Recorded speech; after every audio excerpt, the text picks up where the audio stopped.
పట్టలెట్ట పడితే ఏమైందని మాట్లాడతాను. ఎవడే వేసిండు కుదకాయకులు. ఆయన ఉంటే వదిలిపెట్టా మరి. ఆయన ఉంటే వదిలిపెట్టరు. 9 సంవత్సరాలు నీళ్ళు వెనకొచ్చింది.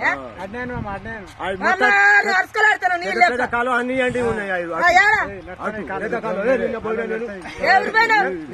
ఎవరిపైనా పెద్ద కాలం పోయిన వాళ్ళు దగ్గర పోయినా నిన్న. ఏ దేవుని కాదు మా దేవుడు.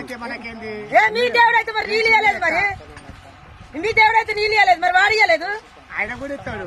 అరే అమ్మ నడుచుకోవాలంటే సిగ్గుసారా ఉండాలి కొంచెం అన్న మాట్లాడతాను. కేసీఆర్ 9 సంవత్సరాలు ఇచ్చింది. 10 సంవత్సరాలు ఆయన ఉన్నప్పుడు ఎండలే కదా. ఏంటి అసలు ఒక్క రోజు కూడా అంటలే. ఇప్పుడు అమ్మ నడుచుకోవాలి.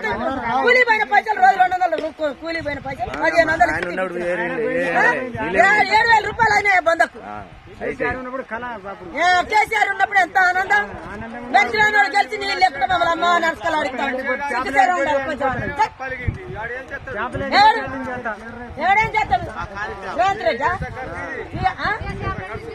కేసీఆర్ పెట్టిండు. అది కేసీఆర్. ఈ రేవంత్ రెడ్డి కలిసి నీళ్ళు 7 రోజులు 1 నెల అయితే పీకినా 100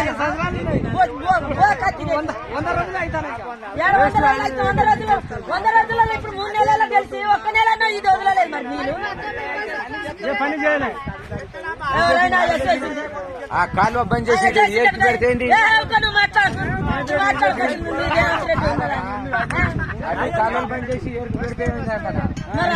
అమ్మ ఎట్లా పోతానే నీళ్ళు ఇంత పోతానే నీళ్ళు. మరి అదే నీళ్ళు ఇచ్చి ఒక్క కాలువ ఎత్తే పేదలందరూ బతారు కదా. పేదలందరూ బతుకుతారు కదా. పేదలందరూ బతుకు. నేను అమ్మ నాటకలాడుకుని రోజు 200 కూలి చేసి ఇప్పుడు 7,000 రూపాయలు దానికి ఇచ్చిన 4,000 5,000. ఇప్పుడు ఆ జెసిబి లేకుంటే మేము ఎట్లా పంటలు నాశనమేనా? ఎందుకు గెలిచిండా ఇటుకొచ్చిండప్ప.